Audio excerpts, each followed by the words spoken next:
Hey,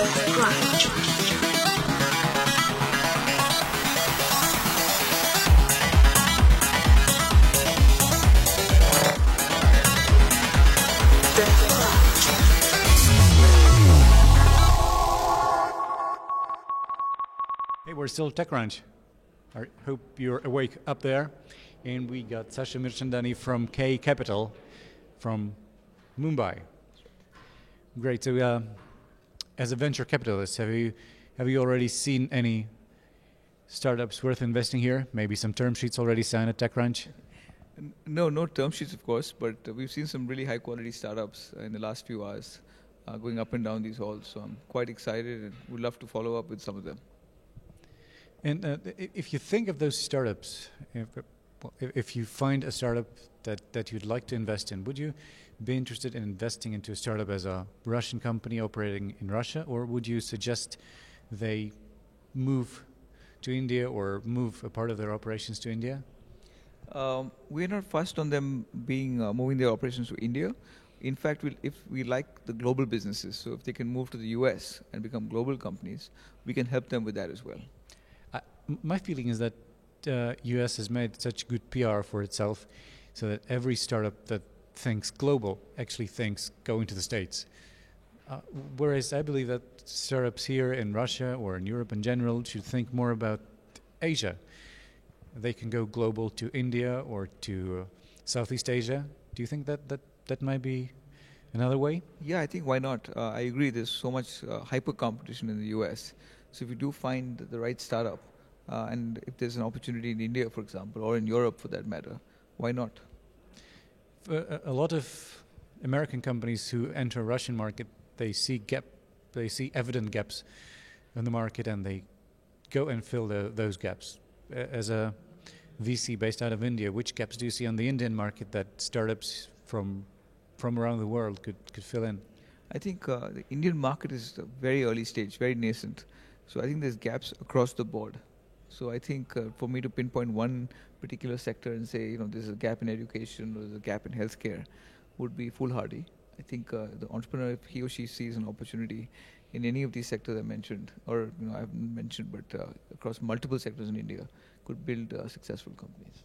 And as a venture capitalist, do you specialize in any particular industry, or are you general?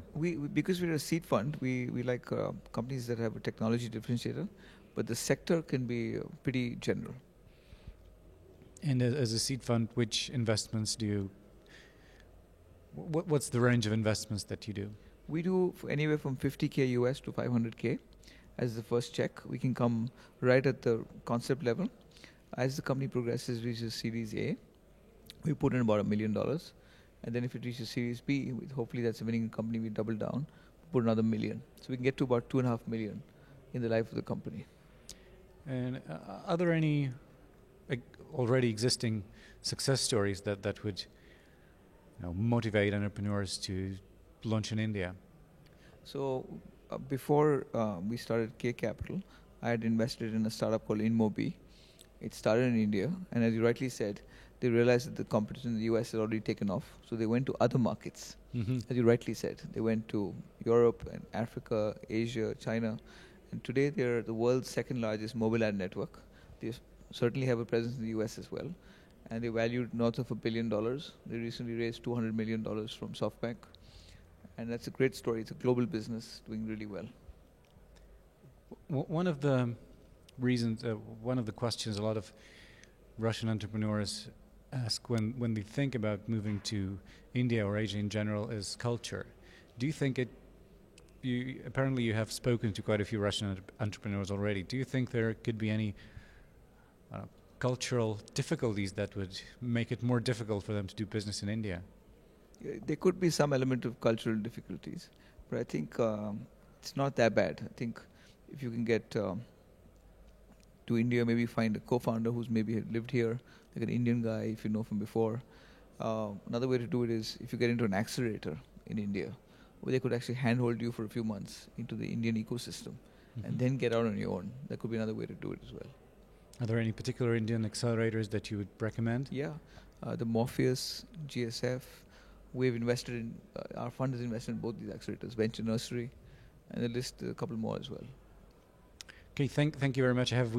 We've given our viewers a lot of first steps to begin with, considering India, and where would you suggest an entrepreneur go if he wants to go to India? What's the first step? I think there are 3 cities that you should look at, which have taken off as far as entrepreneurship is concerned. There is Mumbai, of course, but there's Bangalore, and there's Gurgaon, which is outside of Delhi. There's also a 4th city, Pune, which is a small tech town. College campus is there. So these are the 4 cities that I recommend you look at to start your startup in India. And where is the best weather? I think Bangalore. Bangalore. Okay. Go to Bangalore. That's right. Thank you very much, Sasha. Thank you so much.